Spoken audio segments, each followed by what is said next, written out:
Bonjour à toutes et à tous, où que vous soyez sur la planète. Bienvenue à l'écoute d'RFI, Radio France Internationale en direct de Paris. Il est 17h. Le journal en français facile. Adrien Delgrange.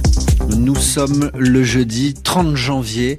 Au sommaire de cette édition, la libération de détenus palestiniens. 110 hommes et femmes retenus dans des prisons israéliennes sont montés il y a quelques minutes à bord d'autocars.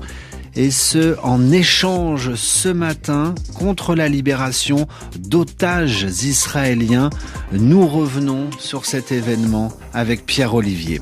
L'actualité aux États-Unis, à Washington, un hélicoptère percute un avion.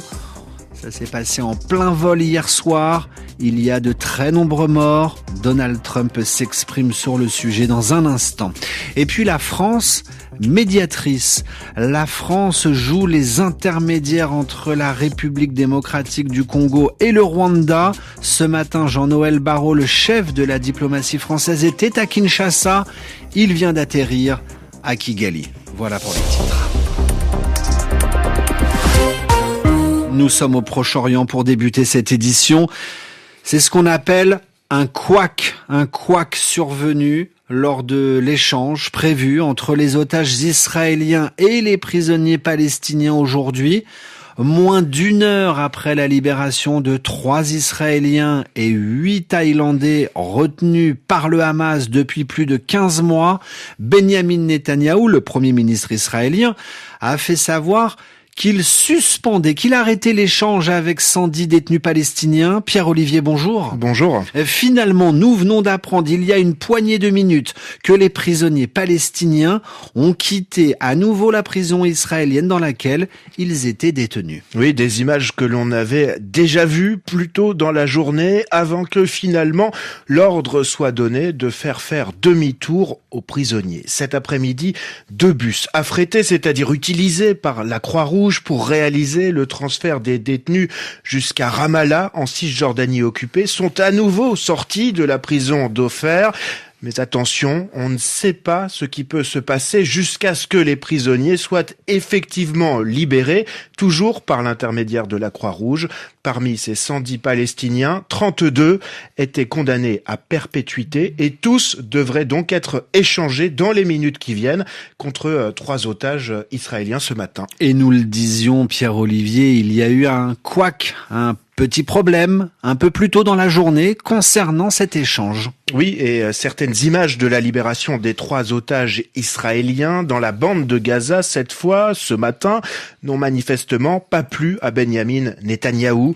Le Premier ministre y a vu une atmosphère, je cite, menaçante, notamment lorsque des combattants du Hamas et du djihad islamique palestinien, Kalachnikov levé vers le ciel, ont escorté au milieu d'une foule compacte les otages, une façon aussi d'envoyer un message à Israël. Le Hamas n'est pas mort. Dans le sud de l'enclave palestinienne, à Khan Younes, le convoi, la file de voitures de la Croix-Rouge qui acheminait les otages jusqu'à la frontière israélienne s'est même retrouvé bloqué plusieurs minutes par la foule. Des scènes de chaos, selon le cabinet du Premier ministre israélien, qui a exigé que les 110 prisonniers palestiniens ne soient pas libérés tant que la sécurité des prochains échanges ne sera pas complètement assurée. Merci Pierre. Pierre-Olivier, dans votre journal en français facile, dans l'actualité africaine, c'est une page de l'histoire du Tchad qui s'est tournée aujourd'hui. La France a rétrocédé, a rendu au Tchad sa dernière base militaire. La rétrocession du camp de Kossei de N'Djamena vient boucler définitivement la présence française au Tchad, indiquent les autorités tchadiennes. Les personnels militaires et le matériel de combat ont été transférés en France. Ce matin à Kinshasa, cet après-midi à Kigali, Jean-Noël Barrot était ce matin dans la capitale de la République démocratique du Congo. Le chef de la diplomatie française s'est entretenu pendant près d'1 heure avec le président congolais, Félix Tshisekedi, pour discuter de la crise dans l'est du pays. Jean-Noël Barrot a répété au président Tshisekedi que la France condamnait l'offensive du du M23 et des forces rwandaises. Il a redit que les rebelles du M23 devaient se retirer des territoires dont ils ont pris le contrôle. Le chef de la diplomatie française s'est ensuite envolé pour le Rwanda, où il doit rencontrer le président Paul Kagame. Le journal En français facile. en français facile. L'actualité internationale nous emmène à présent aux États-Unis, où Donald Trump veut envoyer des migrants à la prison de Guantanamo.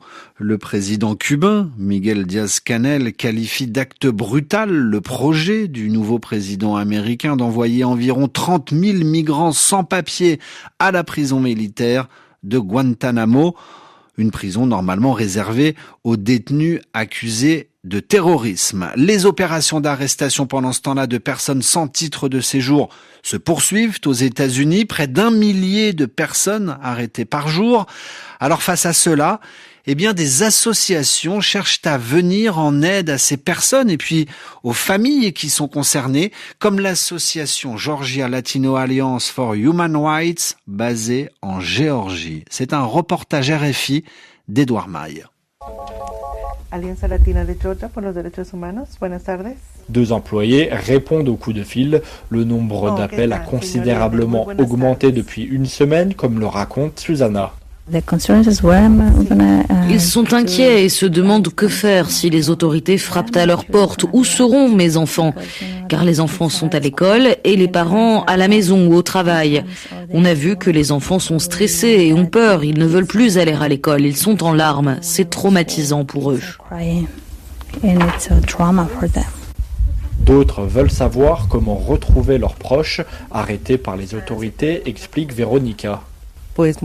Beaucoup de familles ne savaient pas où avaient été emmenés leurs proches. Certains étaient encore au bureau de l'autorité de l'immigration à Atlanta, où ils sont emmenés, avant d'être répartis dans les centres de détention. Les employés leur expliquent aussi comment envoyer de l'argent aux personnes incarcérées. Ça sert à passer des appels, acheter de la nourriture ou d'autres choses, des chaussettes ou des sous-vêtements. L'association rappelle aussi aux personnes leurs droits, comme celui de ne pas ouvrir aux autorités si elles viennent frapper à la porte. Edouard Maille, Atlanta, RFI. L'autre actualité américaine, c'est cette collision aérienne entre un avion de ligne et un hélicoptère hier soir à Washington. Le bilan potentiel s'élève désormais à 67 morts. Donald Trump, président américain, doit prendre la parole d'un moment à l'autre à ce sujet. Refermons ce journal en Australie, où l'Australie vient de franchir un cap symbolique dans la lutte contre le réchauffement climatique. Pour la première fois de son histoire, moins de 50% de l'électricité produite en Australie provient de centrales à charbon, tandis que la part des énergies renouvelables, elle, atteint un niveau record de 46%. Des résultats très encourageants pour le gouvernement. Grégory Pless est à Sydney pour RFI.